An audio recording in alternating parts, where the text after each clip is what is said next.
Hello students, welcome to my YouTube channel. आप देख सकते हैं BSc, MSc, post basic BSc mop up round का अलॉटमेंट लिस्ट आ चुका है। क्या इसके बाद और कोई थर्ड अलॉटमेंट लिस्ट आएगी? मॉपअप राउंड क्या होता है, अब आगे आपको क्या करना है, आइए देखते हैं। ये नोटिस जो है आपको दिख रहा होगा, आज की डेट पे रिलीज़ किया हुआ ये नोटिस है। ये बीएससी नर्सिंग का मैं आपको दिखा रही हूँ, 19/2/2021 यानी कि आज की डेट का नोटिस है। यहाँ पे mop up round online counselling allotment सूची जारी हुई है। अब ये मॉपअप राउंड क्या होता है? मॉपअप राउंड यानी कि लास्ट राउंड मतलब इस राउंड में जितनी भी सीटें खाली रही होंगी दो अलॉटमेंट के बाद, फर्स्ट और सेकंड अलॉटमेंट लिस्ट के बाद जो भी सीट खाली होगी मॉपअप राउंड में उसका अलॉटमेंट आया है।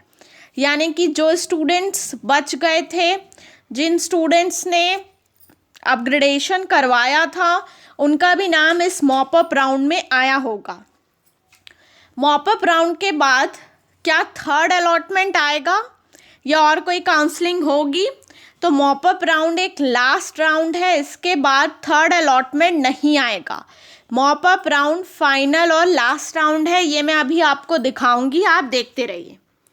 अब मॉपअप राउंड में आपको क्या करना है? मॉपअप राउंड के कुछ अलग नियम हैं। इसके लिए आपको सीट में प्रवेश हेतु नियम 2019 के नियम 9 को देखना है। तो चलिए हम नियम 9 को देख लेते हैं एक बार। यहाँ पे आपकी जो डेट है वो यही डेट है, 20 फरवरी से 22 फरवरी तक आपको स्क्रूटनिंग करानी है और प्रवेश भी लेना होगा। जी हाँ, प्रवेश लेना ही होगा। इसके पीछे कारण क्या है आगे हम नियम में देखेंगे।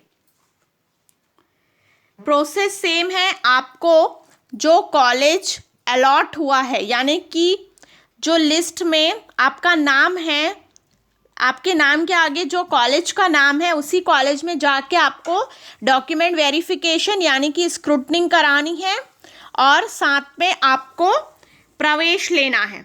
तो चलिए काउंसलिंग एडमिशन का जो 2019 का नियम 9 है वो पढ़ लेते हैं।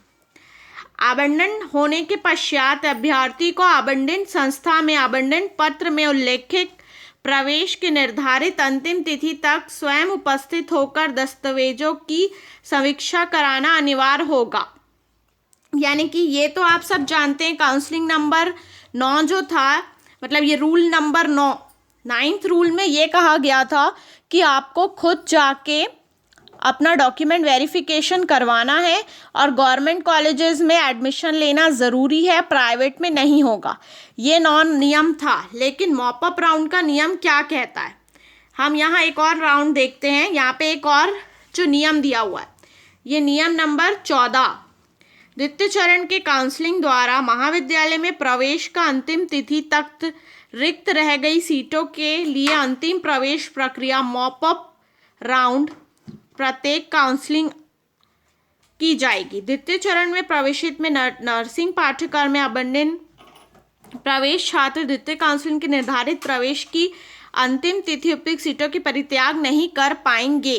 अब देखिए काउंसलिंग रूल नंबर 15, अंतिम आवंटन प्रवेश प्रक्रिया मॉपअप प्रत्येक ऑफलाइन ऑनलाइन होगी, जिसमें राज्य की शासकीय नर्सिंग विद्यालय की सीटें, निजी महाविद्यालय शासकीय सीटें, निजी नर्सिंग महाविद्यालय की रिक्त सीटें सम्मिलित की जाएगी। अंतिम प्रवेश प्रक्रिया में पूर्ण से पंजीकृत अप्रवेशित विद्यार्थी केवल नर्सिंग महाविद्यालय में प्रवेश हेतु पात्र होंगे, किंतु जिन्होंने पूर्व में शासकीय नर्सिंग महाविद्यालय में सीटें आवंटन की गई किंतु प्रवेश नहीं लिया, वे अपात्र होंगे।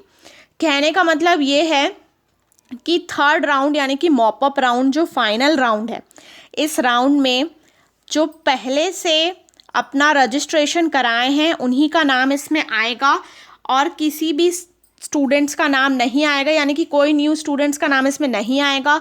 और अप्रवेशित यानी कि जिनको प्राइवेट कॉलेज मिला था और जिन्होंने एडमिशन नहीं लिया था वो ही मॉपअप राउंड के लिए एलिजिबल होते हैं, यानी कि उनका नाम ही आया होगा। जिन्हें गवर्नमेंट कॉलेज मिला था फर्स्ट या सेकंड अलॉटमेंट में और उन्होंने गवर्नमेंट कॉलेज में भी एडमिशन नहीं लिया था, एडमिशन यानी कि फ़ीस जमा नहीं की थी, उन स्टूडेंट्स का नाम इस मॉप अप राउंड के अलॉटमेंट लिस्ट में नहीं आया होगा। ये इसका मतलब है। अब एक और मेन इम्पॉर्टेंट पॉइंट जो मॉप अप राउंड से रिलेटेड है, पात्र अभ्यर्थी के अंतिम आवंटन एवं प्रवेश प्रक्रिया में सम्मिलित हो सकेंगे।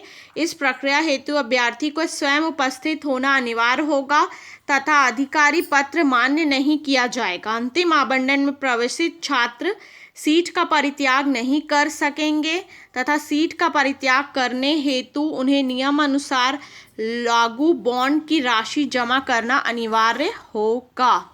यानी कि छात्र सीटों का मतलब जिनको भी अलॉटमेंट हुआ है उन्हें एडमिशन लेना ज़रूरी है। अगर वो एडमिशन नहीं लेते हैं तो उन्हें वो सीट को मतलब छोड़ नहीं सकते, उन्हें एडमिशन लेना ज़रूरी है। अगर आप सीट छोड़ते हैं तो आपको जो बॉन्ड की राशि है आपको इस नियम में पता चल जाएगा। उस नियम के अनुसार आपको जितना बॉन्ड की राशि है वो देनी होगी, तभी आप सीट जो है छोड़ सकते हैं।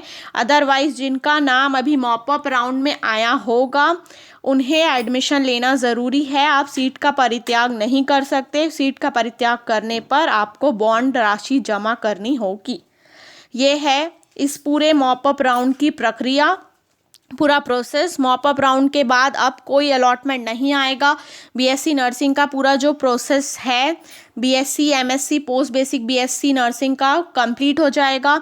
इसके बाद क्योंकि ये अंतिम राउंड है, इस राउंड में जितनी भी सीटें खाली थी अभी तक सेकेंड एडमिशन के बाद, इसमें मॉप अप राउंड की जो अलॉटमेंट लिस्ट में है उसमें सबका नाम आ चुका है। अब इसके बाद कोई भी सीटें अगर खाली भी रहती हैं तो शायद ही कोई राउंड अप होगा। अब कोई थर्ड अलॉटमेंट नहीं आएगा। अब जिन भी स्टूडेंट्स का नाम आया है आप अलॉटमेंट लिस्ट अभी देखिए, आज के डेट पे ही ये लिस्ट आई है और आप लोग ज़रूर जाइए 20 से 22 तारीख के बीच में जिनका भी नाम आया है उस कॉलेज में स्क्रूटनिंग कराना ज़रूरी है। अब जिनका नाम नहीं आया है उनके पीछे कंडीशंस यहाँ पे पहले से मेंशन है, इस वजह से उनका नाम नहीं आया होगा। और अगर नहीं आया है तो अब वो शायद कुछ नहीं कर सकते, अब उनको नेक्स्ट ईयर के लिए नर्सिंग की काउंसलिंग का वेट करना पड़ेगा। अदरवाइज़ आप दूसरा कोर्स भी ज्वाइन कर सकते हैं।